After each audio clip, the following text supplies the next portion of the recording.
Hola a todos y bienvenidos a un nuevo episodio de Presunto Podcast. Hoy vamos a hablar de uno de los poderes que más nos gusta de este país, el Ejecutivo, otra vez, que se viene para los ministerios de Petro y lo que va a pasar obviamente después de la posición con los nuevos nombramientos. Y para hablar de eso, ¿qué hubo, Andrés Páramo? ¿Cómo le va? Juan Álvarez se leyó un libro entero para el episodio de hoy.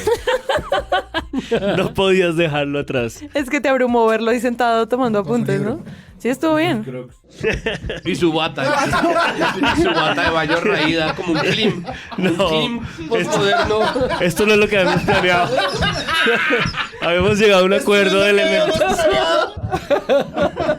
Me están imaginando como Como un clim.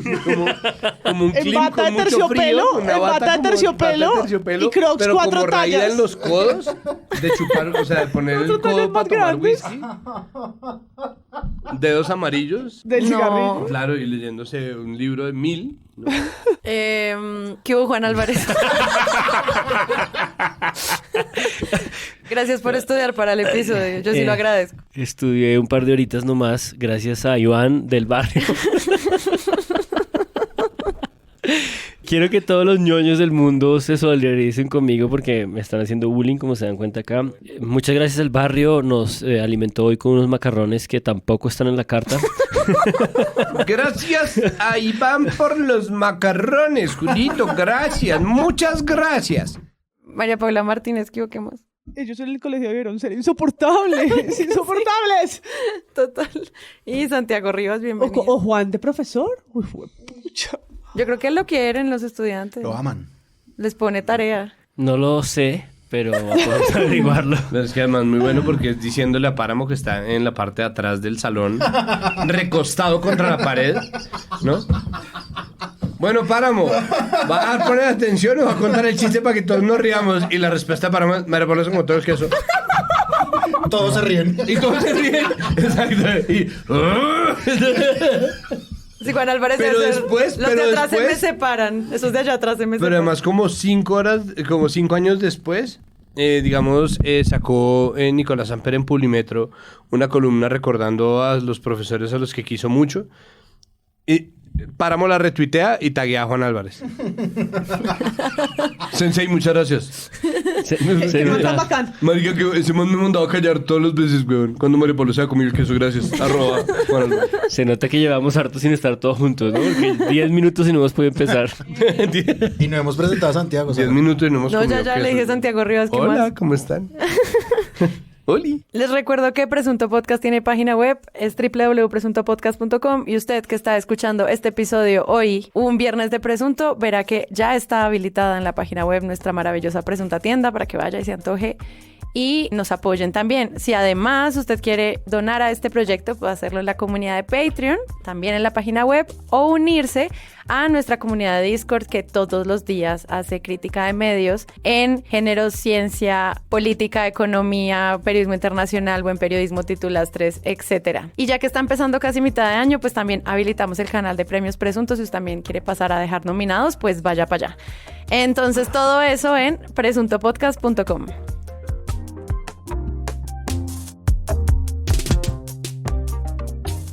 Tres integrantes de comunidades indígenas, pero además líderes sociales en sus territorios, se convierten en los nuevos nombramientos anunciados por el presidente electo Gustavo Petro, quien a esta hora sostiene encuentros privados. Pues el presidente electo Gustavo Petro hace honor a lo que prometió en campaña. Un gobierno de inclusión, un gobierno progresista que les da voz a las comunidades. Leonor Salabata, la nueva embajadora ante la ONU, es una activista indígena de la comunidad Aruaca en la Sierra Nevada de Santa Marta. Nació en el departamento del Cesar, estudió odontología social. Patricia Tobón, abogada en Vera y comisionada de la verdad, dirigirá la unidad de víctimas. Y Giovanna Yule, sociólogo NASA, dirigirá la unidad de restitución de tierra. ¿Quiénes son? Pues hace pocos Audaces días... decisiones del presidente Petro es el nombramiento del ex magistrado Iván Velázquez en el Ministerio de Defensa, puesto que él, con prestigio nacional e internacional, se ha caracterizado por sus investigaciones contra la corrupción, lo que a todas luces indica lo que significa su presencia en esa cartera. Patricia Tobón, Giovanni Yule y Leonor Salavata ocupan altos cargos públicos en el gobierno de Gustavo Petro. Él fue el titular que vimos en casi todos los medios de comunicación. Estos son los cargos para embajadores ante la ONU, la unidad de víctimas y la unidad de restitución de tierras. También se había hablado del embajador de Colombia en Estados Unidos. Bueno, son nombres que van surgiendo, así como empezamos nuestro álbum Panini de los nuevos ministros cuando arrancó este anuncio de gabinete, pues seguimos haciéndolo. Solo que pues trae una nueva conversación. No es simplemente qué hoja de vida trae Ocampo al Ministerio de Hacienda, sino también qué otros sectores de la sociedad representa.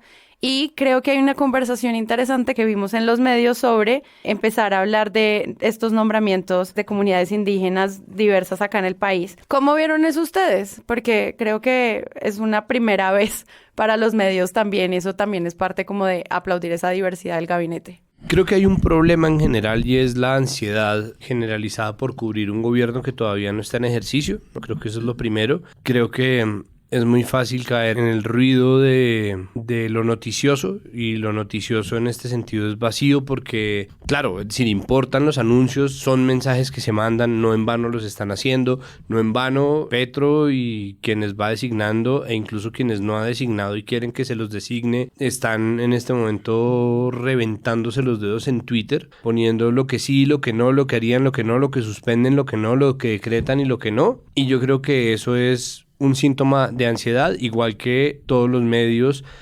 nacionales e internacionales, como tratando de interpretar cómo va a ser, no lo que representa, que es un poco la gracia del mensaje y la gracia de lo simbólico y el gesto que tiene el hecho de que llegue una indígena como representante de un país que históricamente, desde antes de llamarse como se llama, exterminó a las poblaciones indígenas, cuyo racismo estructural es incluso más inclemente con los pueblos indígenas que con los pueblos afro, medido en lo que ha sido desde la llegada de la esclavitud africana, precisamente para reemplazar a los indígenas a los que se pretendió desde la corona española defender. O sea, esto es una historia larguísima de exclusión y racismo, y esa discusión queda empañada porque la gente está reaccionando, ¿cómo va a ser esto?, ¿no? Uh-huh. Entonces, ¿cómo va a ser esto? Tuvo su representante más nefasto en la pregunta que le hace Paola Ochoa, ¿no? Entonces, Paola Ochoa hasta ahora había tenido una forma de dar un ángulo a las cosas que había dicho, algunas. Cuando ella dijo lo de que frente a Francia Márquez cualquier mujer vicepresidenta se iba a ver muy mona, muy tiesa y muy maja, muy estrato 6, ella después salió a decir que ella lo decía con toda la admiración a Francia Márquez, que ella lo que estaba diciendo era que la diversidad entre, por favor, tómenme por lo que es comillas, ¿no? Como, o el carácter afro y guerrero de Francia Márquez, no solo lo digo con comillas, sino blanqueando ojo del Enerve, era como un halago, ¿no? Como admiro mucho su lucha, ¿no? Mujer berraca, etcétera, etcétera. Ahora, ¿qué va a decir? Cuando le pregunta a Leonor Salavata, además, primero le explica que es la ONU, ¿no? Primero le dice, la ONU es un organismo internacional, no le faltó decir como es la oficina más grande del mundo. Dice, ¿usted sabe hablar en inglés? El inglés es de uso primordial. ¿Usted sabe hablar en inglés? Efectivamente, la ONU es el organismo multilateral más importante del mundo, con sede en Nueva York, con 193 estados miembros que la conforman, y en donde la lengua del diálogo, de la comunicación es el inglés. ¿Usted habla inglés? No, no hablo inglés. Hablo el ipan, el arhuaco y hablo el español, que es la lengua de comunicación que tenemos. Doña Leonor, le voy a... Esas son las preguntas.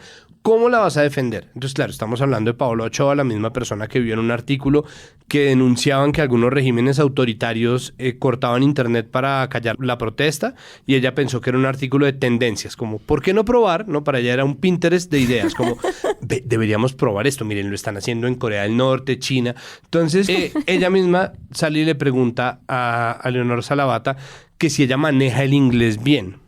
Y ahí todo lo que podía ser simbólico queda exacerbado, obviamente. Si hablamos inglés. I don't know. El caso es que todo lo que en ese momento era importante queda nublado por una defensa a ultranza, que en este momento pues a mí me parece bien, es decir, me parece que es importante defender el lugar de Leonor Salavata en la ONU, y de ahí en adelante lo único que podemos hacer es juzgar su gestión. Justo quisiera como que desglosáramos un poquito ese hecho en Blue Radio, porque incluso como en otros momentos que habíamos visto como estos actos de racismo, de machismo, de misoginia, lo que sea, la mesa de Blue Radio, y lo hemos dicho en muchos episodios, se sigue riendo con el comentario. Que tenemos. Doña Leonor, le voy a sugerir aquí muy respetuosamente, cuando le hagan preguntas como esta que le acaba de hacer Paola, usted dice, para eso en Naciones Unidas hay traductores. Y eso está Sí, claro. y eso está lleno de embajadores que no hablan inglés, así que no se preocupe. No me parece que eso sea lo más importante. La última pregunta, Juan. Es Néstor también explicando la cosa, como no, ven, a ver, vengan estas dos, yo les explico. Y señora, tranquila. Tranquila, mi amor, tranquila. Y cuando usted le pregunten, yo le voy a decir que hay que contestar, fresca. Entonces, si Y le fresca preguntan, que la ONU, eso hay traductores. si le preguntan, tranquila. usted dice que para eso hay traductores en la ONU, no se preocupe. No es realmente Y señora, un Néstor tranquila. sensato. Es un Néstor. Es un Néstor que muchas veces también juega con Paola Ochoa a decirle como, no, pero a ver, Paulita, como de esa manera, como para hacerla caer en frase que está diciendo o lo que, no sé, error entre comillas o qué sé yo, y pues arriba rating, ¿no? Porque él lo hace a propósito cuando lo de Francia la hacen repetir. Pero Paola, ¿usted está diciendo que cualquier persona se vería de más clase? ¿Estás acaso diciendo ese comentario? Repítelo. Y Paola Ochoa lo repite, ¿no? Entonces, acá creo que Néstor hace un poco lo mismo. A mí me llama la atención porque en Blue hicieron un par de entrevistas. Bueno, esta, en la que le preguntan pues, directamente, pero también retoman y le hacen una entrevista a María Fernanda Cabal. Entonces, el periodista rápidamente, ¿no?, le dice que qué opina, que si le parecen pues competentes los nombramientos del gobierno de Petro. Y entonces Cabal arranca y hace una lista llena de adjetivos y dice pues que Ocampo le parece que es un economista socialista, que Cecilia López le parece una vieja de la vieja data y de la vieja escuela, que Patricia Ariza de Cultura le parece una vergüenza, y luego habla pues de Murillo, esto como de antesala para llegar a los nombramientos indígenas. Murillo dice que le parece que defienda a los locos ambientalistas y arranca por ahí. Entonces empieza a hablar de lo que ellos llaman las locuras y lo dice así como cualquier cosa, el delirio progre. Como el delirio inclusivo, ¿no? También el delirio incluyente, el delirio inclusivo, que es que ahora hay que ser, es que es porque son negros o porque son de la población LGBT. O sea, todo esto lo estoy diciendo como lo dice la senadora, no son mis palabras, sí. pero... Sí, si no es negro o indígena no sirve. Eso exacto. Y entonces la nota me dio curiosidad porque la retoma Infobae. Entonces Infobae retoma la entrevista de Blue, que es ya de entrada nefasta, y la vuelve una nota, un artículo. Y entonces en el artículo le suma que María Fernanda Cabal, la cabildante, ponen, que todo está ligado al color de la piel, la ideología de género. Sin comillas. Exacto, así lo ponen como para escurrirse en la mesa, y el origen social. Yo como que fui al audio original y dije, ¿será que dijo ideología de género? Y nadie, ningún medio, nadie le contrapregunta, nadie le dice, no hay ningún otro, no lo iba a encontrar en Blue Radio, por supuesto, y tampoco en Infobae, pero de pronto sí, algún otro medio iba a retomar esta idea, porque así es como creo yo empiezan también los discursos de la derecha a atacar al gobierno entrante. Y la verdad no lo dijo, con todo y que defender a María Fernanda Cabal no es mi plan, nunca dijo ideología de género, sí dijo locuras y loqueras progre, ¿no? Y lo minimiza como si fueran realmente tendencias de TikTok, pero me llamó la atención cómo Infobae construye, cómo van construyendo de declaraciones notas que le van dando la vuelta y creo que lo mismo hizo Semana, que arman de un tweet, arman toda una nota clickbait para decir que a Cabal le parecen locuras lo que está haciendo el polémico gobierno de Petro, que no se ha posicionado. Lo que he visto de eso es que dicen en muchos de los medios, para empezar esas notas como la que tú estás titulando, María Fernanda Cabal, que el titular es ella, empiezan con, han surgido diversas críticas, pero aún así solo la citan a ella. O sea, uno empieza a buscar oposición y solo es ella, con esa flojera de argumentos. Ella y yo pienso, lo mismo, solo soy yo. Sí, pero lo plantean desde ahí como, han surgido diversas críticas. Solamente vamos a citar a María Fernanda Cabal en, no sé, las 17, 30 notas que investigamos para esta nota. Y es que sí hay una periodista que le dice que no reconozco su voz, que le dice, pero senadora, ¿no le parece que en un país diverso como este no pueden haber otros nombramientos que no sean mestizos, blancos y hombres, una cosa así? Y le dice, pero no le construye una pregunta como no alcanza a decirle por una deuda histórica, por acciones afirmativas, no alcanza a ir hasta allá, se queda como en y no sabe qué palabra usar, y Cabal le responde, ¿por qué? ¿Por culpa? Sí, senadora, pero no debería, digamos, un país que tiene comunidades indígenas, comunidades afro, minorías LGBT, incluir, digamos, como un acto a estas personas. Finalmente Colombia no es solamente un país de blancos. Pero es que es un acto de ¿qué? ¿De culpa? No es un acto de culpa, pero es que hay indígenas que pueden estar perfectamente. Yo solamente quiero anotar rápidamente que, al contrario de lo que está diciendo la senadora Cabal, a mí me parece que llamarla a ella de fuente es efectivamente el delirio inclusivo. Y me parece que se conecta con una entrevista que le hicieron en la W, en donde le hacen 5 preguntas y la dejan que haga diatribas sin ningún tipo de fundamento, solamente para que Julio Sánchez Cristo al final ponga a toda su mesa de trabajo a declararla líder de la oposición, incluyendo a Juan Pablo Calvás, que es un tipo sensato, a decir que sí, que habla de frente y con argumentos. Y si ustedes oyen la entrevista, óiganla, no tomen mi palabra, óiganla. Por favor, o sea, a veces uno no sabe si Petro lo que está haciendo es burlarse de la gente con cada nombramiento que hace.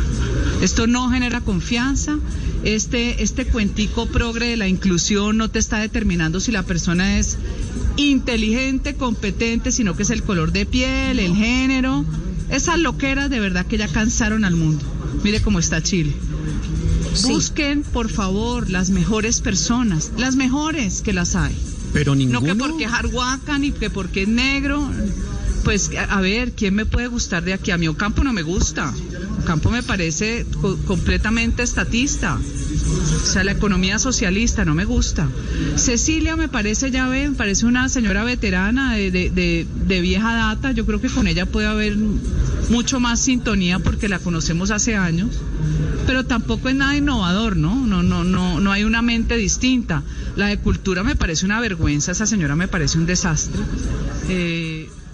Una cosa es dar sus razones, otra cosa es tener argumentos. Y cuando María Fernanda Cabal monte Vox en Colombia y se nos monte un colectivo fascista de cuenta de las estupideces que dice esa señora, que no tiene un pelo de boba, que las dice exprofeso y deliberadamente para generar precisamente ese ruido y alebrestar precisamente a esa tribuna, a esa parte de la tribuna, independientemente de si Leonor Salavata, Luis Gilberto Murillo, Patricia Tobón lo hacen bien o mal, ¿no? Independientemente de eso, dejar montar por el delirio de tener una oposición o de sentir que como medios de comunicación creamos una oposición y posicionamos a esa persona es una irresponsabilidad, porque ya está probado y se ha probado 1000 veces y venimos de ver las audiencias del Congreso con respecto a la insurrección del 6 de enero de 2021 en Estados Unidos, hasta qué punto los medios de comunicación también son responsables por dejar que esta creciente autoritarista se monte sobre la opinión pública a partir de mentiras y sobre la idea estúpida de que hay que equilibrar como si valiera lo mismo el testimonio de un terraplanista y de un astrónomo.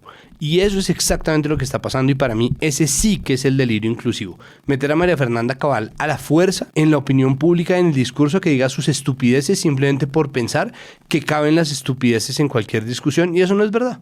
Sí, lo que yo he venido diciendo hace tiempo, si es que la derecha tiene que step up y aparecer, y una derecha ilustrada y decente tiene que tomarse la vocería, porque si la voz de la derecha en este país es María Fernanda Cabal, pues un poco lo que presentía Petro en su entrevista con El País cuando dijo que si le iba mal venían las tinieblas, pues yo creo que es un poco dirigiéndose a eso, ¿no? Bueno, para añadirle un poco a lo que está diciendo Santiago de como el delirio incluyente de invitemos entonces a la oposición porque es lo que hay que hacer ahorita durante el gobierno de Petro.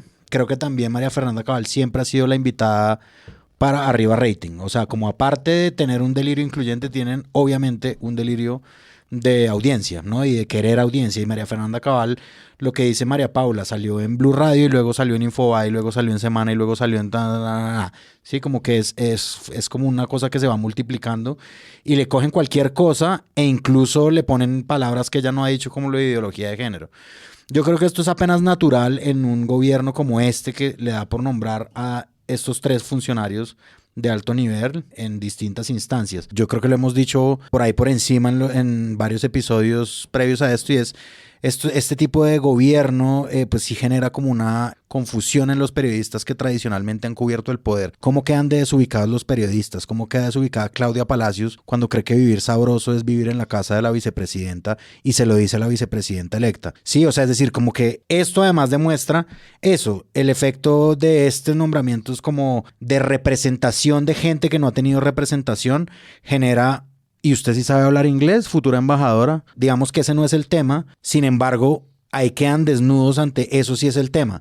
Y a mí me parece que las salas de redacción y los periodistas en general sí deberían revisar mucho esta fiscalización pronta que le están haciendo a Petro. Por otra parte, yo creo que hay una ansiedad, lo que decía Santiago hace un rato, hay una ansiedad muy grande por ver cómo gobierna este nuevo gobierno, digamos, como este nuevo tipo de representación en distintas instancias. Aquí yo quisiera como traer a colación una editorial del Espectador que se llama Preferible el silencio que la cacofonía de anuncios. Esto es raro, esto es un poco un medio pidiéndole a los futuros ministros y a los periodistas que no leen tanta luz, como que no leen tantas entrevistas a los nuevos ministros. Sí, como no entrevisten tanto y ministros no den tantas entrevistas. Es rara esa petición del Espectador, pero al mismo tiempo tiene como un sentido, digamos, casi que como invitemos a la calma un poquito. Dejemos que este gobierno pase y esperemos que haya un consejo de ministros y que el presidente dé luces en ese consejo de ministros. Antes un poco abstengámonos de todo esto. Yo creo que es raro que un medio de comunicación como el Espectador, además, defensor de la libertad de expresión, etcétera, lo pida, pero al mismo tiempo sí hay algo como de sensatez en lo que están pidiendo dentro de todo, y es aguantémonos un segundo, porque es que el chiste que echó Juan Álvarez, que en realidad no es tanto un chiste, a Petro le va a tocar cobrar junio y julio. No, porque sí parece que la voluntad de oposición está ocurriendo previa a cambio de mando, ¿no? Es decir, yo creo que sí llevamos ya más o menos unas 2 o 3 semanas con una opinión pública volcada a empezar a demandarle a un presidente que no se ha posesionado la transformación de la realidad. Y creo que eso hace parte como de esas presiones que presentíamos que iban a ocurrir en la izquierda y que creo que su cara más desastrosa o fatal, básicamente por una ausencia de capacidad intelectual, será si María Fernanda Cabal se toma la vocería de la oposición plenamente. Pero yo entendía de la editorial del Espectador que en un momento tan previo empezar a hablar, por ejemplo, de los planes de gobierno es muy difícil. Es decir, que ya estemos hablando si van a acabar o no las EPS, claro. Es como wow. Distinto a lo que estamos haciendo acá, que es ver los perfiles, que yo sí creo que es importante desde lo simbólico, desde lo representativo, desde las líneas, y por eso me da curiosidad que, por ejemplo, nadie le contrapreguntara o le comentara a Cabal que estaba diciendo que todos eran un token y que todo era porque que no estaban preparados, digamos que su argumento iba que no, los estaban escogiendo no por mérito. Y es como, un momento, o sea, Patricia Tobón es abogada, especialista en Derecho Constitucional, comisionada de la verdad. ¿Qué es lo que no te parece que está preparada para asumir la unidad de víctimas? A mí me parece que su hoja de vida... Conduce a, es que además su hoja de vida no es porque sea una mujer en Vera. Claro, hay una trayectoria... Es una mujer en Vera. Es una mujer en Vera, pero no es eso exclusivamente, es una mujer en Vera que además lleva un proceso de lucha y tiene todo el sentido que además desde su lugar de enunciación sea quien sea y esté nombrada. Pero no está no preparada como ella lo está intuyendo. Y lo deja dicho como le dice a la periodista, pero es que gente preparada sí hay. Sí, claro. Como ella Murillo, también, sí, como Patricia Tobón, como los 4 nombramientos, como Giovanni Yule, todos están preparados para sus cargos. A mí me da risa que Murillo dice, no, sí, él sí tiene preparación, pero igual tiene agenda progresista. Es como, amiga... Bueno, pero es que para eso la llaman. Entonces, a ver, creo que hay una cosa con respecto a lo que dice Juan, y ese es el precio a pagar por el periodo que en inglés se conoce como lame duck. Eso siempre pasa. Es decir, eso que estamos viendo es normal siempre que hay un gobierno nuevo. El gobierno nuevo pasa a ser la noticia y no el gobierno viejo. El capítulo anterior de este podcast habla precisamente sobre todo lo que hace el gobierno saliente para aprovechar que nadie le está poniendo atención, ¿no? Que es empezar a amarrar contratos, dejar hacer un poco de vainas. Es decir, esto es una cosa que ha pasado a menudo, ¿no? Como esa discusión nunca abandonó la discusión pública, pero el gobierno entrante sí es noticia. En ese sentido creo que es normal y también es normal que estemos ansiosos.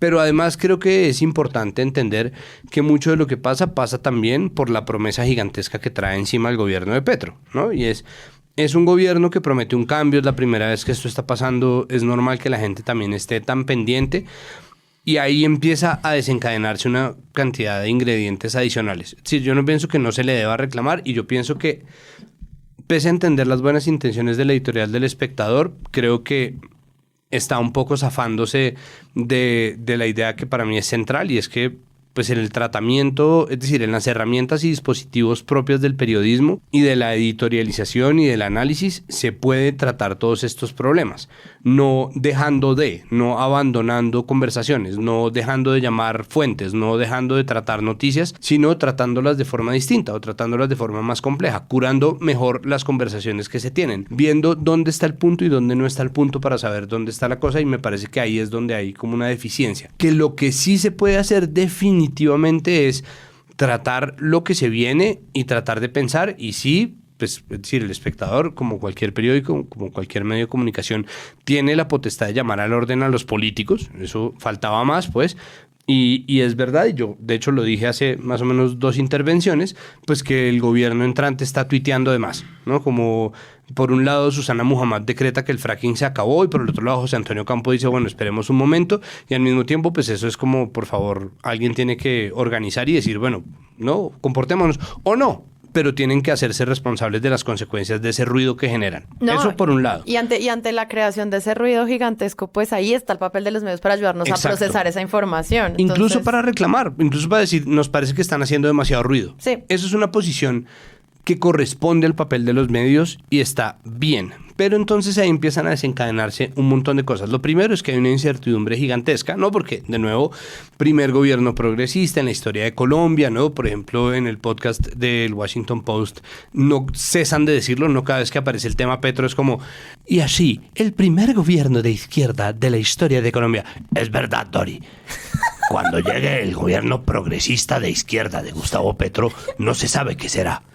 Iragorri, estuvimos hablando con el reputado politólogo. Entonces, cuando tratan el tema siempre es el primero. Pero hay que aclarar que como primer gobierno progresista y de izquierda, incluso tal vez a veces extrema izquierda hipotética de la historia de Colombia. Entonces, esa cosa que van elaborando, pues obviamente es un montón de ruido, pero también parte de una premisa que es cierta. Este es el primer gobierno progresista que ha tenido Colombia. Lo más cercano que hemos tenido a eso es el gobierno absolutamente deslegitimado por la financiación del narcotráfico de Ernesto Samper. Y de ahí paré de contar López Pumarejo, pero López Pumarejo pues era un progresista de los 40, ¿no? Entonces hay que entender que eso es una incertidumbre que trae muchos problemas para un ecosistema de medios, sobre todo de medios tradicionales, que estaba muy pegado del establecimiento político. Por eso, por ejemplo, el cubrimiento de semana que yo ya había mencionado acerca de la inconformidad de Pacho Santos, un artículo de 2 párrafos y medio acerca del informe de la Comisión de la Verdad, decía que Pacho Santos se quejaba de que el informe retaba o ponía a prueba la narrativa tradicional sobre el conflicto, ¿no? Y es un poco la respuesta a lo de María Fernanda Cabal, como es que tiene agenda progresista, pues sí, huevón, no es la idea, no es que reta la narrativa tradicional, pues obvio. Entonces vale la pena que nos preguntemos qué es lo que tanto nos preocupa de conservar la narrativa tradicional sobre el conflicto armado y de ahí en adelante todo lo que ha pasado. Y eso tiene formas de mostrarse o tiene formas de ponerse o de instalarse en la sociedad. La primera de ellas es la meritocracia y el cuento con la representación y la inclusión. Cuando se habla de la paridad, cuando en la reforma política no logra instalarse la paridad obligatoria de 50-50 en el Estado, los argumentos que dan en contra figuras como María Fernanda Cabal son, pero ¿por qué si hay gente capacitada de todos los géneros, no? Entonces esa ceguera a lo que se entiende como exclusión estructural, machismo estructural, racismo estructural, pues lo que genera precisamente es este tipo de conversaciones. Creo que la responsabilidad de los medios está también en ver la historia, ¿no? Cada vez que alguien habla sobre clases de análisis, de opinión y ese tipo de cosas, lo primero que deberían hacer es dar un seminario, al menos un seminario de 2 semestres de historia de Colombia para que la gente entienda de dónde vienen muchas de estas conversaciones que parecen nuevas, pero que en realidad son viejas. Si uno mira la meritocracia, pues la meritocracia es racismo y es clasismo porque el clasismo es racismo, que está instalado en los sistemas de contratación y de representación en los estados, en los gobiernos, pero no solamente en lo público, eso se transmite a lo privado, y esa es una conversación que quien no quiere ver puede tratar de soslayar, y ahí están las declaraciones de María Fernanda Cabal, ahí están declaraciones de Vallejo Chufi, ahí están las declaraciones de la gente que está pensando que la representación no importa. Y creo que eso es simplemente un obstáculo para dar las conversaciones que tienen que darse. Razón por la cual es más que esperable que por fin llegue el 7 de agosto y podamos ver en acción eso que se está poniendo ahí a prueba. Sí, pero mira que igual algo que yo sí vi en los medios frente a eso que tú pides, yo creo que pasó, porque muchos de las entradas que vimos, por ejemplo, del colombiano, una columna de Ricardo Silva, muchísimos medios salieron a decir, ¡ey! Esto no lo vamos a tragar entero esta vez. O sea, sí queremos conversar sobre qué simboliza los nombramientos de estas personas indígenas. En muchos artículos hablan de la Colombia olvidada, de pasar de las mingas de carretera a mingas de función pública. O sea, incluso usan esas cosas que yo creo que si no se desata la polémica tampoco viene el debate. No, estoy de acuerdo y justo quería recuperar rápidamente esa nota del colombiano. Entrevistan a Juvenal Arrieta, que parece que participó en la Constitución del 91. Yo, por supuesto, no sabía quién era Juvenal Arrieta, como tampoco sabía quién era Leonor Salavata. Lo tengo que confesar, porque creo que realmente no sabíamos quiénes son muchos de ellos. La columna de Ricardo Silva es muy, muy rica. Hace mucho tiempo no leía una columna de Ricardo Silva y tiene dos ideas que me interesan mucho. Una, la idea de que estos nombramientos nos acercan a la realidad, y otra de lo que creo que Santiago estaba elaborando hace un momento, y es cómo este país necesita otros relatos, y estas son posibilidades de relatos de redención. Pero la más importante de todas esas notas que creo que estás destacando, Sara, creo que pasa un poco por los huevos revueltos del 22 de julio de La Silla Vacía y por otras notas de La Silla Vacía, en la que no sacan a Salavata con los otros nombramientos de lideresas indígenas, sino que tratan de elaborar sobre el nuevo ángulo de diplomacia, y entonces suman a Leiva, suman a Murillo y suman a Salavata, que si ustedes lo ven son tres personas completamente diferentes en términos como de individuos, y sin embargo están configurando una política internacional y de diplomacia internacional muy, muy diferente, que tiene que ver con una agenda de derechos humanos. Y ese episodio en particular de Huevos Revueltos está concentrado en el perfil de Salavata, y ahí llaman como una fuente a una persona que se llama Carolina Cepeda, que por supuesto tampoco sabíamos quién era, que parece que hace parte de la silla académica. Profesora de la Javeriana. Profesora de la Javeriana, y esa persona empieza a elaborar sobre cosas del perfil de Salavata que no leí en ningún otro lugar, sobre cómo ella participó en planes de autonomía de salud, de educación, de bilingüismo.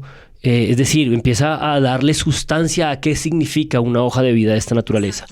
Parcial de su hoja de vida, porque si uno la revisa con un poco más de cuidado, pues yo creo que uno quedaría impresionado más bien de ver la trayectoria que tiene ella alrededor de la defensa de los pueblos indígenas y de la lucha por los derechos de los pueblos indígenas, ¿no? Uno encuentra una trayectoria muy importante en términos nacionales, desde la Asamblea Nacional Constituyente, la participación en la construcción de distintos planes en el marco de la autonomía de los pueblos indígenas en materia de salud, en materia de educación, de bilingüismo. Ella incluso ha participado también en distintos foros de las mismas Naciones Unidas alrededor de la discusión y de la consagración de ciertos derechos de los pueblos indígenas. Entonces, digamos que el tema del inglés es un tema que uno puede decir que es accesorio en este punto, sobre todo porque el español también hace parte de las lenguas de uso diplomático, que es una de las lenguas que tiene la lideresa. Pero además de esto, pues... Y también, en algún momento, Tatiana Duque le dice, bueno, entonces estamos hablando de la diplomacia desde abajo.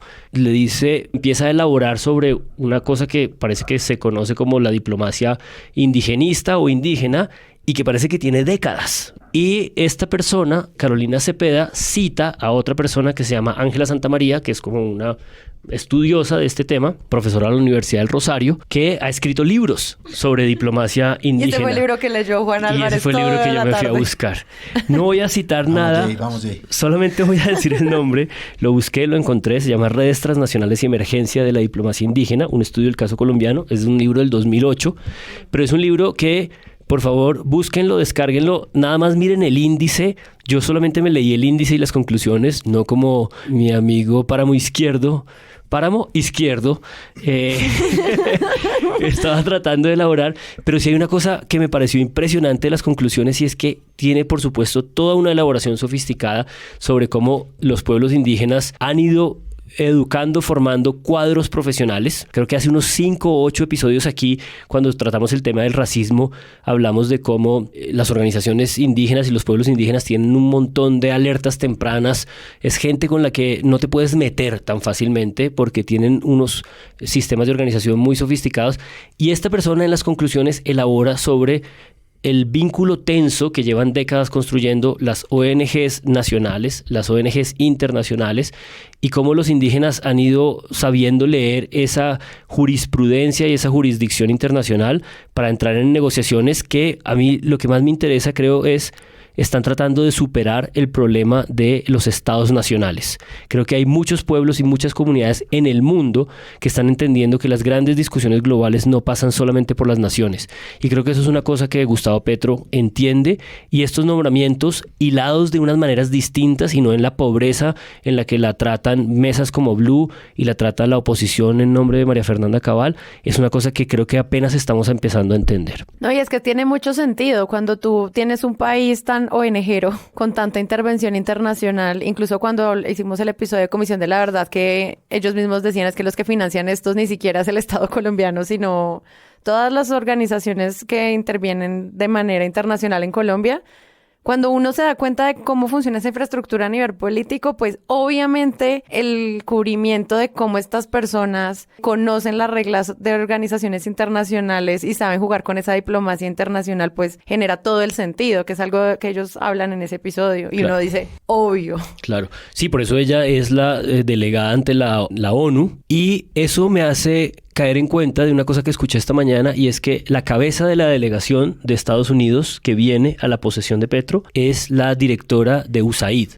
Y ellos son los que han financiado, o sea, eso es una de las cooperaciones internacional más grande que tiene ingresos en Colombia, y que quien pues obviamente lidia con esa burocracia, pues las organizaciones indígenas sociales. Y organizaciones sociales. Exacto. Hay una cosa que a mí me pareció como relevante, puede parecer banal, pero no sé ustedes qué opinan, pero frente a la declaración de Paola Ochoa sobre si habla o no inglés, los medios de comunicación nos explicaron cómo funcionaba la diplomacia de la lengua en la ONU, y yo eso no lo sabía. O sea, eso que dice Néstor como tan fácil, no me preocupe que allá hay traductores, pues yo tampoco sabía cuáles eran las 6 idiomas oficiales y yo cómo vi la se película de Nicole Kidman. Yo no me la vi. Agradecí que muchos medios me dijeran, miren, es que sabe cómo funcionan los idiomas allá, creo que vale la pena. Esto es otra cosa que trae y que pone en problemas, me parece, a los periodistas de este nuevo gobierno, y yo creo que va a ser difícil el cubrimiento, y va a ser difícil el cubrimiento del cubrimiento, es decir, refiriéndonos a nosotros. Pues que esta pregunta de Paola Ochoa obviamente desata una serie de preguntas, porque es que ellos no están acostumbrados a preguntarle eso a ese tipo de nombramientos en cargos, ¿no? Cuando ven que es una indígena, entonces ahí sí, cuidado, a ver, ¿cómo la rajamos? ¿No? Y entonces aquí sale, por ejemplo, esa nota de Diario Criterio diciendo no se necesita hablar inglés para ser embajador de la ONU, el español es una lengua oficial, es decir, toca que aclarar este montón de cosas que obviamente responden a ese tipo de prejuicios que a mí me parecen, prejuicios racistas y clasistas, como dice Santiago, y a mí que son las preguntas que destapan de repente. Y a mí me gusta la respuesta que ella dice, o sea, a pesar del mansplaineo de Morales, ella dice, yo no hablo inglés, pero hablo 3 lenguas indígenas que están en peligro de desaparecer. Es bellísimo como contesta. Y Néstor le dice, no. Tranquila, mija, que hay traductores, que es como no detenerse un momento en decir, eso, sí. Detenerse un momento en lo patrimonial que significa esas lenguas, ¿no? Como el legado que hay allí. Volvemos otra vez a lo ancestral. O sea, ¿por qué no se detienen un momentico y hacen una nota, ¿no? Semana es capaz de hacer una nota sin fuentes, tomando solamente un tuit de María Fernanda Cabal y de Jubinado. O sea, ¿por qué no se detienen? No solo eso, suben una foto de Instagram de la nueva foto de Paola Ochoa, no sé cómo embeben eso, y creen que es parte de la que se tapó las canas, una cosa así como, ¿por qué estoy viendo esto? ¿Por qué sé esto? Ajá. ¿No? ¿Por qué estoy leyendo? Porque ahora sé. ¿Por qué, Dios mío? ¿Por qué, Dios mío? ¿Por qué? O sea, Infobae titula Cabal acabó con el gabinete, ¿no? Y nadie se detiene en las lenguas, o casi ningún medio. Ya dijimos que en El Espectador hicieron un muy buen perfil, que la columna de Ricardo Silva, yo también había notado lo de la realidad, porque lo describe muy bonito. Me gusta el nombre, el título de la columna es nombrar. Nombrar. Y una idea muy buena de él es esta: nuestra solución a la diversidad ha sido negarnos, uniformarnos, blanquearnos. Creo que ahí está escrito ese acto. Sí, que incluso en el colombiano, el periodista, que no es una columna de opinión, dice en una parte como, no todo tiene que ser blanco, hombre y formado en Harvard, que a mí eso me parece de opinión, pero pues está en la nota explicativa y esas conversaciones ocurrieron durante toda la semana. Y cuando yo leí esa frase exactamente de Harvard, dije, ay, tampoco me van a decir que todo el gabinete de Duque había estado en Harvard, juaz, o sea, la Sergio, ¿cómo así? Certificó por notaría que ha pisado Harvard.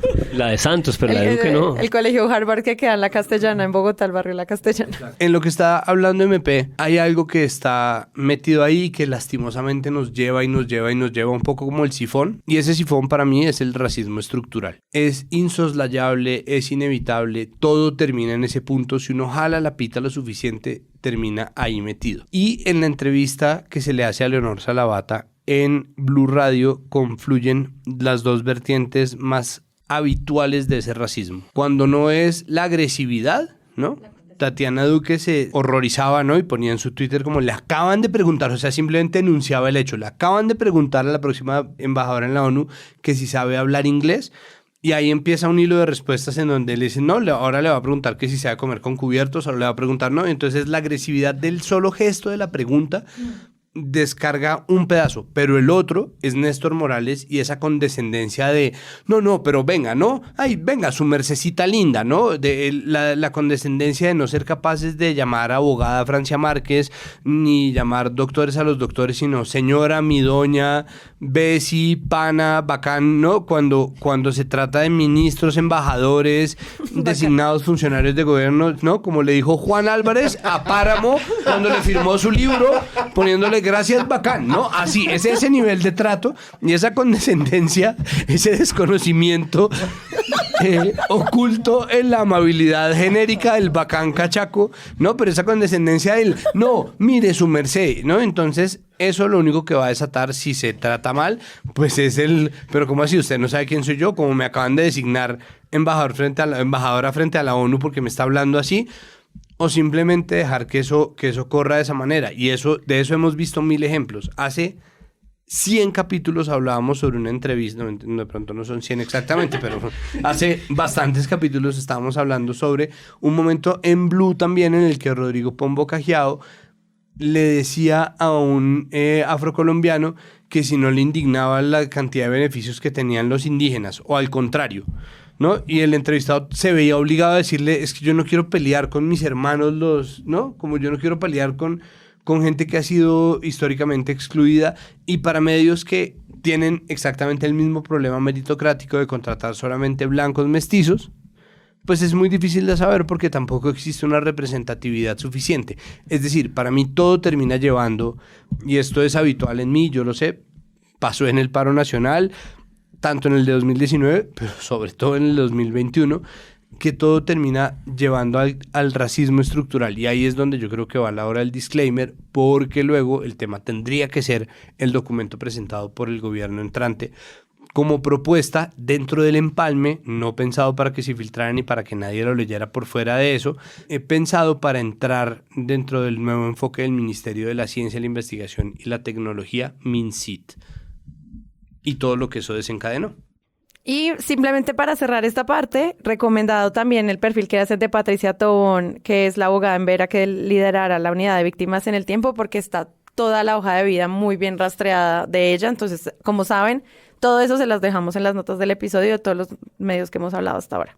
Otro de los nombramientos que pues hablamos en este episodio es del indígena Giovanni Yule, que fue nombrado como líder de restitución de tierras. Y medios como haciendo el cubrimiento simplemente dicen quién es ya, como han hecho con todos. Pero Semana habla de porque la polémica, que es como, ¿cuál polémica? Es la polémica que ustedes están planteando porque realmente no hubo tanta, al menos en la recopilación de medios, incluso los medios locales de Cali y Valle del Cauca con este nombramiento. Entonces, en este perfil que le arman a Giovanni Yule, pues lo plantean como la persona que lideró la movilización de la Minga en el marco del paro nacional y como esto pues es un defecto. ¿Cómo vieron ustedes este cubrimiento hacia el nombre de él y por qué hablar como de esta polémica presunta rifirrafe del nombramiento de Yule como en este cargo de restitución de tierras? Yo creo que a Patricia Tobón y a Salavata les pasa un poco, pues obviamente por indígenas y por mujeres. Entonces, por ahí va un poco el estigma. Y a Yule le pasaba el estigma de la movilización social y de hacer parte del CRIC. En este caso, ser NASA y además ser comunero, haber hecho parte de la Minga en la protesta social, o de la Minga que llegó a Bogotá, porque además Minga significa reunión, entonces pues hacer parte de la Minga es como un absurdo, pero haber sido reclamante de tierras, que en parte es precisamente, de nuevo, la trayectoria y la experiencia que llevan a su nombramiento. Pero por supuesto, pues si recordamos los episodios del paro cuando los medios tradicionales titulan ciudadanos contra indígenas o ponen siempre en duda las razones por las que se están movilizando o la violencia o la tranquilidad de los barrios de bien de Cali siendo perturbados por las chivas indígenas que llegan, pues esto es a donde llega todo, ¿no? Como así que voy a ponerlo en palabras de semana, revoltoso, ¿no? Que estuvo ahí casi que haciendo terrorismo en las calles de Cali, merece ser nombrado, ¿no? Y casi que anuncian que van a pedir como la nulidad, que lo van a reclamar como realmente inhabilitado para eso. Entonces, por supuesto, como no tienen argumentos de fondo para criticar su trayectoria, pues pegan un poco con babas diciendo, hizo parte de una movilización que buscaba llegar a Duque, pero no pasó. Igual meses después sí llegaron a Cali, que es como, ¿ah? Sí, y semana además como raro y como siempre, digamos, lo vuelca todo esto en 1 millón de notas, ¿no? Entonces son 1 millón de notas con titulares, un fraccionamiento de la información que terminan muchos titulares distintos. Uno de ellos es uno de los confidenciales, qué destino tan deplorable el de los confidenciales de semana, de verdad, que se llama Giovanni Yule, las alarmas encendidas. Y entonces es como esto mismo que está diciendo María Paula, y al final dicen que él ha hablado de democratizar, ¿no? Como las tierras, y ellos dicen así de la nada, y democratizar, como sabemos, se convirtió en expropiar durante la campaña. Fin. ¿Y así? Fin. ¿Ya? Si Petro fue una notaría, yo lo vi. Pero ni siquiera eso sirvió, o sea, es decir, como que yo sé que lo de Petro también era como un poco de populismo con eso de no voy a expropiar y tal. No, es un ridículo que hace yendo a una notaría o garantizar que no va a hacer algo que además la puede Constitución le hacer. garantiza que puede hacer en caso de necesitarlo. Miren en un párrafo, o sea, a expropiar, en un párrafo de la nota de semana dice, disturbios, desmanes, las comunidades estaban afectando la tranquilidad de los habitantes de Cali e incluso hubo disparos, en un mismo párrafo. Sí, en un párrafo dedicado a Yule hay 4, ¿no? Ahí están estas 4 palabras así, sueltas, con unos presuntos, ¿no? Podrían haber sido tal vez de pronto, pero no están puestos ahí gratuito. Ese que tú hablas es el de como los disparos que vimos que no eran de la Minga, eran de... Hola, Andrés Escobar, hola, saludos. Sí. Exacto, y entonces, bueno, si vas a poner los desmanes, pues dale contexto, porque aquí lo que estás dando a entender es que Giovanni Yule disparó en Cali. Y no hay otra fue nota así. de semana, la otra que quiero citar, Patricia Tobón, fue comisionada. Ay, fue comisionada, sí, se fue comisionada. Entidad que también ha generado una serie de cuestionamientos, es como, o sea, ser comisionada también es un lastre en este país, o sea, uno no puede hacer nada después de eso. Pero no solo semana. Es una carrera la comisión. Sí, que no, porque ahora es directora de la unidad de víctimas. No solamente en semana, sino también en Caracol Radio, en la entrevista que le hacen a Yule, el primer elemento con el que le reinciden permanentemente es esta idea de la liberación de la madre tierra. Yo creo que el nombramiento de él tiene una gracia enorme y es que pulsó en un problema regional. Y muchos de los problemas de este país que no queremos comprender como en materias y en términos regionales es este del CRIC y el Cauca. Y en esa entrevista Vanessa de la Torre le insistió muchas veces sobre este problema de la liberación de la madre tierra, que es una abstracción que puede ser una de las consignas del CRIC y que mucha gente de este departamento, Paloma Valencia para empezar, pues por supuesto temen y consideran un problema a discutir. Sumando uno de los adjetivos que dicen en semana el nombramiento de Yule en este cargo, dice, su designación causó un terremoto. Y yo, bueno, sí. O sea, no es de restitución de tierras, sino de remoción de tierras, de movimiento de tierras. Pero eso habría sido más interesante. La sísmica designación del gobierno Petro. Sí. Mira, eso estaba para esos titulares de los 90. Bueno, y a otra persona que nombraron y que también causó pues un cubrimiento gigantesco. Y parece que fue el nombramiento sorpresa dentro del propio pacto, ¿no? Porque Iván Cepeda dijo, sabíamos que Iván Velázquez iba a estar en el gobierno, pero nadie pensó que iba a estar en el Ministerio de Defensa. Eso es lo que... Bueno, hablemos pues.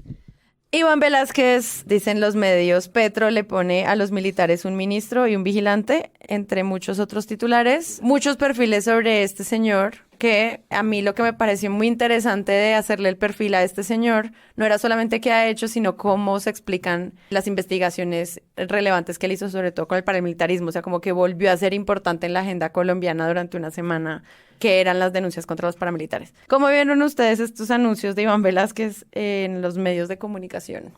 Pues es que el asunto con Giovanni Yule que se conecta con el de Iván Velázquez es el cuento del enemigo. Ah, sí, sí, El sí. enemigo, ¿no? Cuando hablan de, es que Yule es es que los indígenas enemigos del ingenio, enemigos del palmicultor, enemigos del ganadero, enemigos del finquero. Entonces, esa idea del enemistado de alguien que es como la némesis de otra figura, que es una figura hegemónica en términos del relato colombiano, pues se aplica a Iván Velázquez, que es un tipo que no tiene una experiencia militar y que viene con una discusión larga, que viene desde el 19 de junio, día en que ganó Petro la presidencia en segunda vuelta, y es ¿a quién va a meter? Entonces había el rumor de que le habían dicho a Catalina Botero Marino, que él les ha dicho que no, que por favor llamaran a alguien que si supiera de ese cuento, que han seguido buscando, que Petro estaba obstinado en que fuera una mujer. ¿No? Entonces en algún momento parecía que el gobierno de Petro se estaba inventando una persona y estaba tratando de acomodar a alguien en ese nicho de persona con esa figura, ¿no? Una mujer experta en derechos humanos, pero además con una relación muy cercana con el ejército,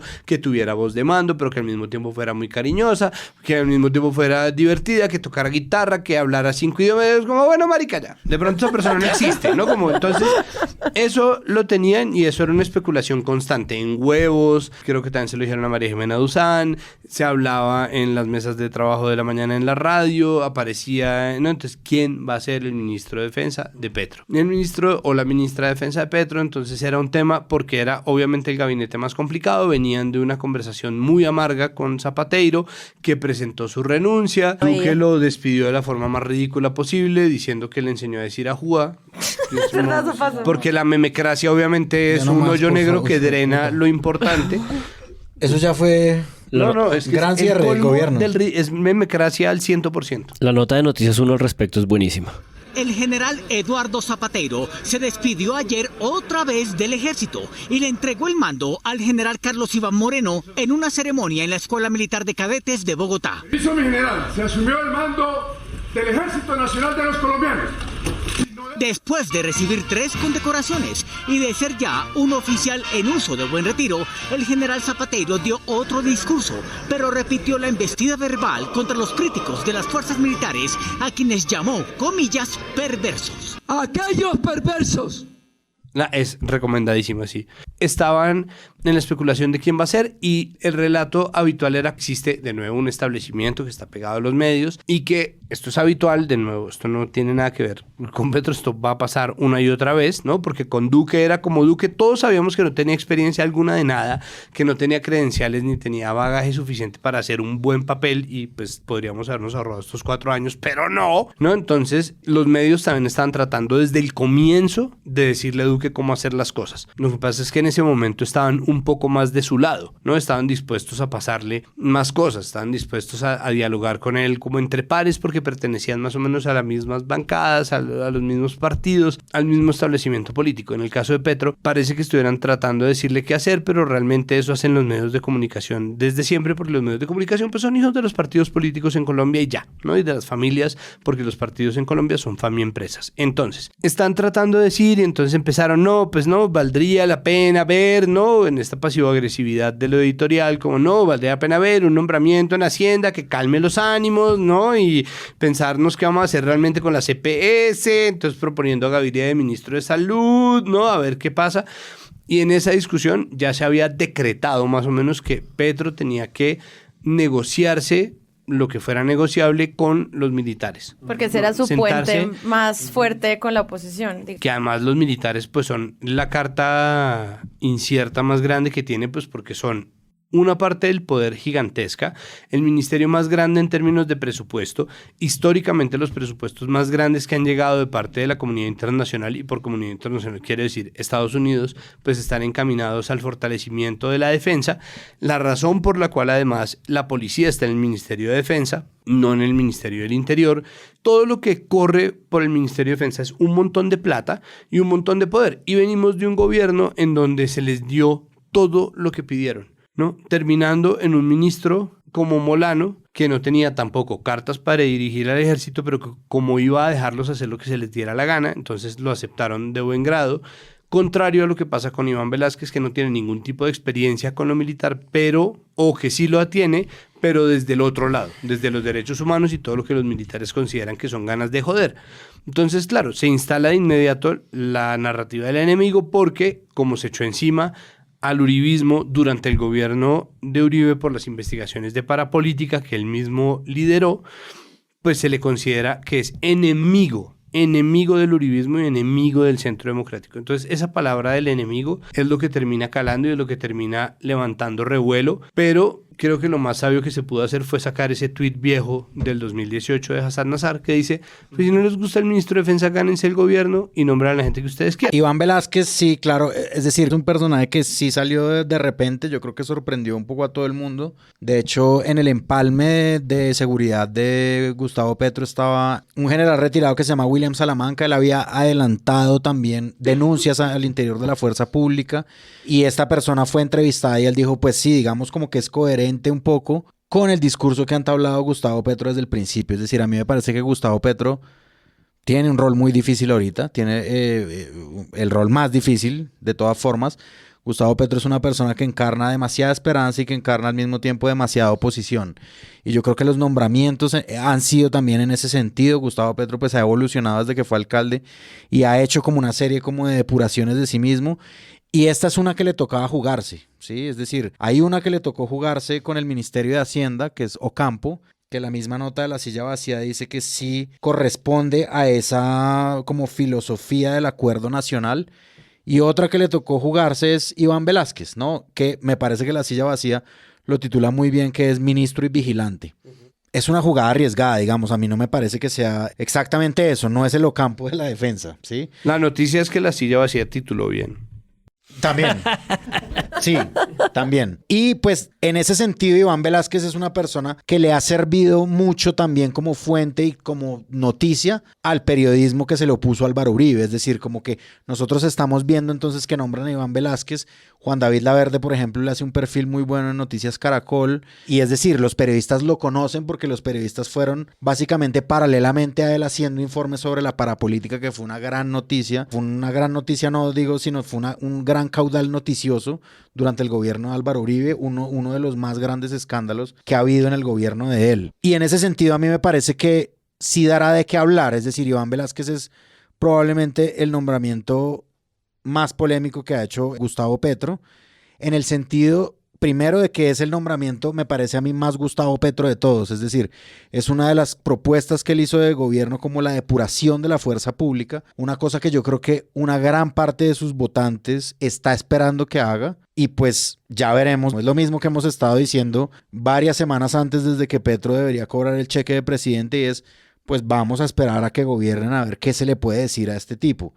Claro, han salido las voces como diciendo no tiene tanta experiencia en el sector. Bueno, ya veremos. Como que obviamente esto es una ficha que se pone con un sentido propio. Y el sentido propio sí se nota que es básicamente como un ejercicio de depuración de las Fuerzas Armadas. O sea, no puede ser leído de otra manera. Sí, yo lo que quisiera simplemente con alguna velocidad es resaltar la nota que escribe Sally Palomino en El País, porque... ¿Que se titula cómo? ¿El País América Colombia? El País América Colombia. Quiero dejar el titular para el final porque la nota es muy completa. Hace un perfil de Iván Velásquez, elabora sobre todo la polémica que hubo el fin de semana, pero en esa polémica una de sus fuentes es María McFarland, que a propósito de libros, escribió un libro monumental que se llama Aquí no ha habido muertos. Es un libro en el que Iván Velásquez es uno de los protagonistas, porque Iván Velásquez, y esto es una cosa que también ha investigado y cubierto con prolijidad Universo Centro desde Medellín, fue la persona que estaba al frente o estaba allí en esa unidad que investigó lo que se encontró en el parqueadero Padilla, que es uno de los episodios definitivos en términos de investigación sobre el paramilitarismo. Iván Velásquez es una persona a la que le asesinaron a 12 o 15 de sus investigadores en ese momento. Luego está su paso como magistrado, todas las investigaciones que hizo, el hecho de que tuvo que salir del país, el hecho de que sale del país a presidir una comisión anticorrupción, el hecho de que en el 2020 el Estado colombiano le pide perdón. Es decir, es una nota muy completa sobre los periplos por los que ha pasado esta persona, que es probablemente, y por eso la reacción de la derecha, quien investigó y quien enfrentó como con mucha claridad en un momento crítico en el que Álvaro Uribe se quería reelegir, toda la investigación de paramilitarismo y de aquel 35% en el Congreso. Pero quisiera nada más leer el final del primer párrafo. Con un civil ajeno a la milicia, Petro enfrenta una tropa que ha estado rodeada por la controversia. Los últimos 4 años, bajo el ejecutivo de Iván Duque, los militares han protagonizado incontables episodios de abusos y violaciones de derechos humanos. La elección de Velásquez envía un mensaje claro: no habrá más impunidad en las filas militares.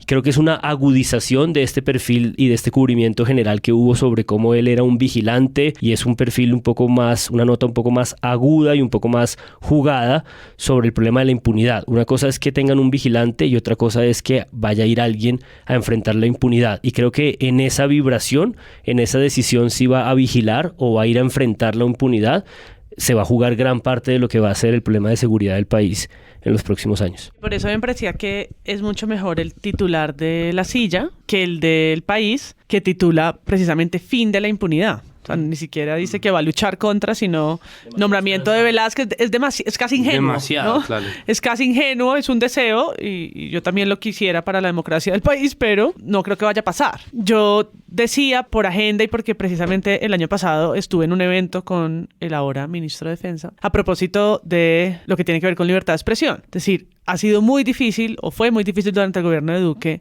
acercarse al Ministerio de Defensa con cualquiera de estos temas asociados, pues porque fue desde allí que hubo perfilamientos, fue desde ahí que se construyeron listas de influencers catalogados entre positivos, negativos y neutros. Sabemos que hubo un falso ataque, se fingió un ciberataque, pero además se invirtieron yo no sé cuántas miles de horas etiquetando noticias falsas. Entonces todo esto sobre la vigilancia sin duda va a tener una mirada distinta, siendo además Iván Velásquez una persona que fue vigilada y fue chuzada, víctima de esas propias actividades ilegales dentro de las fuerzas militares. Entonces creo que ahí hay una agenda muy interesante. Por supuesto, toda su experiencia en lo regional y en la persecución al crimen organizado en general. Y yo creo que es un nombramiento que tal vez sí sorprendió tanto a gabinete como a oposición, como a poder, como a los medios, pero que creo que llega en un momento en el que nos falta pues interior, que probablemente será Alfonso Prada, pero interior, TIC, ¿no? Faltan todavía unos 6, 7 nombramientos importantes. El Panini. El panini lleno. El Panini completo. Pero yo sí creo que es un vigilante que me parece más interesante acá que en Justicia, por ejemplo. Acá hay una historia interesante que los medios van a seguir llevando. Sabemos que en este momento están ocurriendo como spaces en Twitter alrededor de este nombramiento. Es una de las conversaciones más grandes sobre cuál es la relación del pacto con ponerse de acuerdo con el uribismo. Y pues por eso este nombramiento causa polémica. Lo que yo quisiera empezar a ver en los medios, y acá pues le estaremos haciendo seguimiento, es cómo cambia entonces este discurso de manzanas podridas, que si antes existía como es que son manzanas podridas, pues acá llegó el ministro que va a buscar las manzanas podridas, por tanto todos deberíamos estar felices de que nuestras fuerzas militares pues se vayan estas personas que no hacían estos planes sistemáticos. Lo que yo estaba viendo era una incoherencia entre los discursos de la queja sobre el nombramiento, porque todo el tiempo lo que nos dijeron fue la violación sistemática de derechos humanos no era sistemática, era unos cuantos malos, y es como, pues llegó un ministro a sacar esos cuantos malos y es como, te estás metiendo con nosotros y nos estás poniendo en riesgo. Hay que empezar a ver esas coherencias, cómo los medios las van a cubrir, porque creo que son narrativas nuevas que me parecen sobre todo muy interesantes desde la crítica de medios. A mí de las cosas más sorprendentes de su nombramiento, que sin duda alguna sorprendió y puede ser intenso, fue la propia reacción de esa derecha Paloma Valencia Cabal, porque es frente a lo que han reaccionado con más violencia, digamos, incluso más violencia que contra el caso de Yule.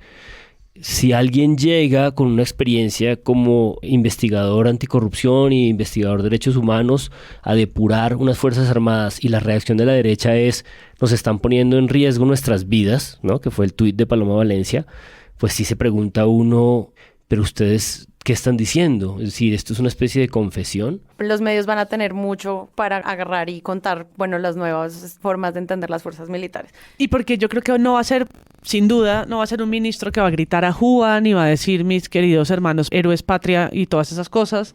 Que... Un presidente que diga, me siento orgulloso. Exacto, eso no va a pasar. Tampoco va a llegar a respetarlos, es decir, es la construcción de un nuevo lenguaje, ¿no? Simplemente es una forma de relacionamiento que va a ser distinta. Hoy martes que grabamos, escribió sobre el SMAT y dijo que no iba más, así como en mayúsculas sostenidas. Y eso, pues son mensajes que de nuevo pueden ser un poco preliminares. No sé para dónde va lo del SMAT en la vida real y qué tan fácil sea realmente acabar con ese cuerpo policial y demás.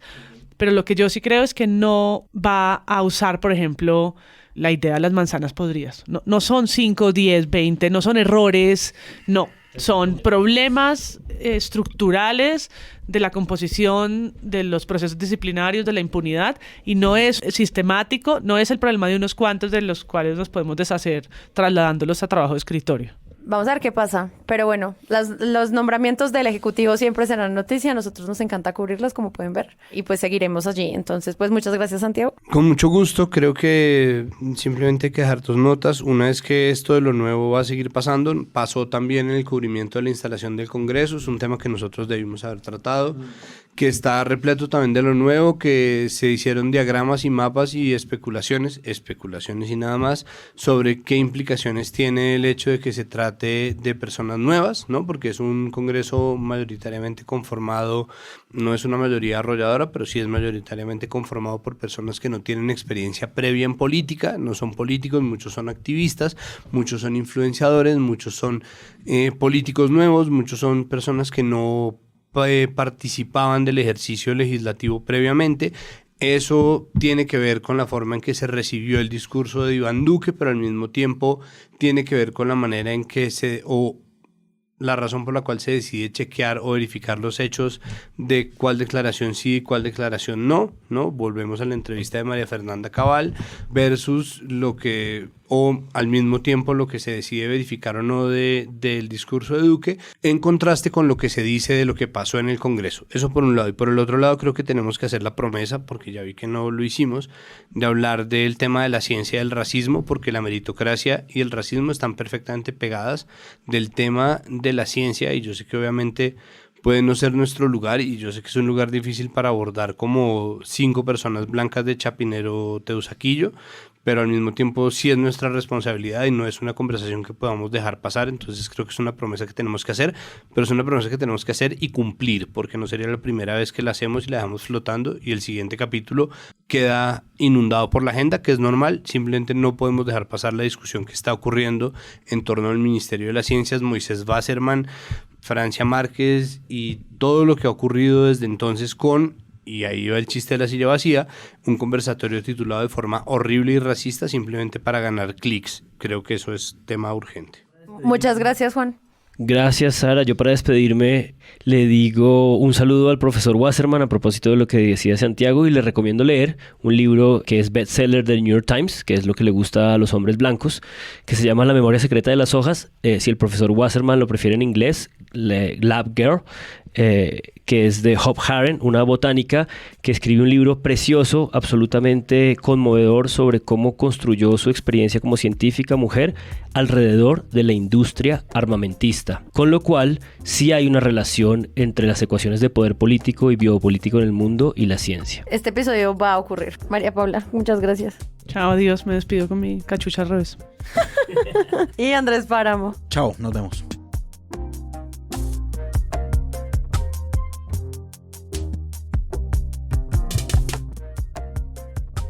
Si les gustó este episodio, los invitamos a que lo compartan en todas sus redes sociales. Estaremos muy atentos a repostearlos y comentar qué les pareció. La producción es de Sara Trejos y el análisis de Presunto Podcast lo hace Santiago Rivas, María Paula Martínez, Juan Álvarez y Andrés Páramo.